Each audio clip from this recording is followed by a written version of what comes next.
everybody, happy Monday and welcome back into my studio. A lot of times when I record the creation process of a painting, you only actually see like the second half of it. Like I'll show you the sketching, drawing process and the final thing, but there's a whole nother part that you don't see, which is the getting the idea. And I get that question a lot. Where do artists get their ideas?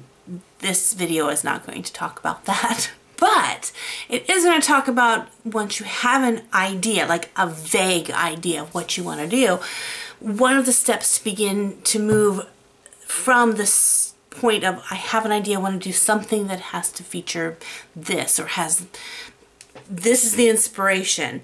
Now, what's the next step? And so this is the next step. And sometimes it's really quick. Like I can just move from this step right on to the next thing.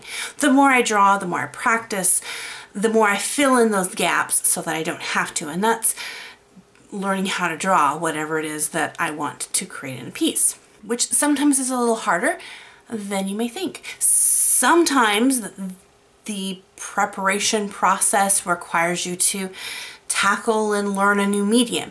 Say you're inspired to do an oil painting. Some people are amazing with oils, but you have to work at that medium to get good at it. Just so you know, that's not what I'm doing in this video either. Another thing it might be, you have to learn how to draw whatever it is you're inspired to do. It's been in my mind for a while now to create a honeybee piece. I want to do something that features honeybees because they're so cute. And I don't anticipate actually doing this painting until this summer, but I'm beginning to prepare for that. And one of those things is to realize that I don't know how to draw a honeybee as well as I thought I did. So this painting here is I'm just gonna paint a honeybee and see what it looks like, because I've done some cartoony bees, but I wanted this to be more on the realistic side.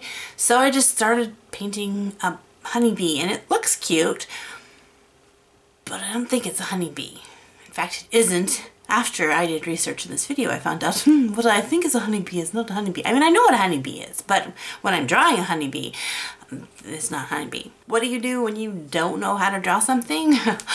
Study it from life. Even if you're going to do cartoony, study what it looks like in life. Again, another reason I want to wait until it gets a little warmer and they're actually out so I can study them in life, taking like a sketchbook and drawing them out.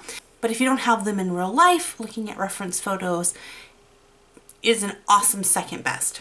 So I went through and looked at tons of different honeybees and different kinds of bees. Places I would research are beekeeper societies and websites for beekeepers, because they have lots of really good reference photos for beekeepers to know about their bees and all of that. So I found some great photos and just started sketching as much as I possibly could, and learned a little bit more about their anatomy that I hadn't known before, like the direction in which their legs grow. And I also thought that they had much larger antennae than they do. They actually really, I mean, I guess maybe there's other bees out there. I'm still at the very beginning stage of researching bees and honeybees. It was while I was doing this study, which I talk about doing studies a lot. Like if there's a certain something you're having a hard time drawing, to do a study. And that means just take a piece of paper and draw that thing tons of different times in different directions and positions and angles so that you can really begin to learn. Don't worry about making mistakes. If you make a mistake, just move on to the next one. So I drew 3 honeybees and then realized as I was looking through reference photos and a bumblebee popped up that this little guy in my mind is more of a bumblebee. He's kind of a mixture, like his mother was a bee and his father was a bumble, and he's okay with that. Because of that picture, I had to draw a bumblebee, which, oh my goodness, bumblebees are so cute. So maybe my initial honeybee picture has morphed into a bumblebee picture, or maybe there's going to be 2 different pictures, because bumblebees are stinking cute. I knew they were cute, but drawing bumblebees, very cute. I haven't quite decided if I want my painting to be in watercolor or if I want it to be in Copic markers, or if I want to tackle a new medium like acrylics. I'm not great at acrylics, but it might be fun to tackle it in acrylics. I haven't decided yet, probably not. I'm thinking it's going to be watercolor. or maybe a mixed media of watercolor and color pencils because I love that mixture. But I decided to do a quick study of the actual coloring, so looked at a really nice picture and then painted my little honeybee. I think you can definitely see like the difference, like after doing a study and before doing a study. Yeah, I still have some work to do on the wings. I didn't quite get them the way I wanted them in this painting. There's yeah, I'm just gonna have to do like a honeybee wing study. That's a thing. So when will the honeybee picture come? I don't know. It may never come.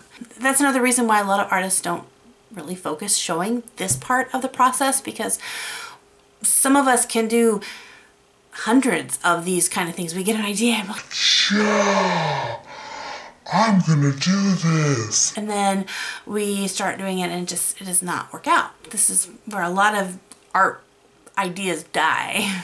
This is like the art idea graveyard, where art ideas go to die. I'm curious if there is something that you are studying or working on to get better at, whether it's drawing a certain kind of animal or a certain medium in art, media, art thing. Let me know in the comment section below. I also want to give a big thank you to everyone who joined in on the live stream that I did on Saturday. That was so much fun. If you haven't seen it, I have it listed in my video so you can go back and watch the live stream. But you guys challenged me to do on-the-spot tutorials, which was kind of fun.